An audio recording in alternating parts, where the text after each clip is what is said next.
സഹോദരങ്ങൾ, ഇന്ന് ഞാനൊരു പുസ്തകം വായിച്ചു. പേര് മധുരവേട്ട. എഴുതിയത് ബിജീഷ് പുൽപ്പണം. പ്രസിദ്ധീകരിച്ചിരിക്കുന്നത് DC books. വില 180 രൂപ. കഴിഞ്ഞ മാർച്ചിലാണ് ഈ പുസ്തകം പ്രസിദ്ധീകരിച്ചത്. ഇപ്പോൾ പല പതിപ്പുകളായി.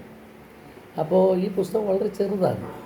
അപ്പോൾ ആ പുസ്തകത്തിലെ പ്രധാന പരാമർശമെന്ന് പറയുന്നത് നമ്മുടെ സ്കൂളിൽ പഠിക്കുന്ന കുട്ടികൾ, കോളേജിൽ പഠിക്കുന്ന കുട്ടികൾ, ഇവർക്ക് ഒട്ടനവധി പീഡന പരമ്പരകൾ തന്നെ ഇങ്ങനെ അനുഭവിക്കേണ്ടി വരുന്നുണ്ട്. അവരെല്ലാം അത് മനസ്സിലടക്കി കഴിയുകയാണ്. അങ്ങനെ പീഡിപ്പിക്കുന്നവരുടെ ലിസ്റ്റ് 5 പെൺകുട്ടികൾ ചേർന്ന് ഉണ്ടാക്കുന്ന ഒരു വീട്ടമ്മമാരുമാണ്. അവരെങ്ങനെ കൈകാര്യം ചെയ്യണമെന്ന് അവരാലോചിക്കുന്നു. അതനുസരിച്ച് അവരെ കണ്ടെത്തി കൈകാര്യം ചെയ്യും. അതിലൂടെ ജനങ്ങളുടെ ഒരു വലിയ സപ്പോർട്ട് അവർക്ക് കിട്ടുന്നു. അതാണ് ഈ കഥ.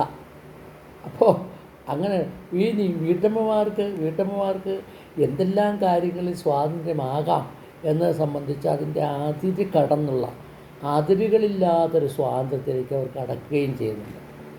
കാര്യം എങ്ങനെയൊക്കെയാണെങ്കിലും ജനങ്ങളെ ചിന്തിപ്പിക്കാൻ പറ്റിയ ഒരു നോവലാണിതെന്ന് ഉള്ള കാര്യത്തിൽ എനിക്ക് സംശയമില്ല.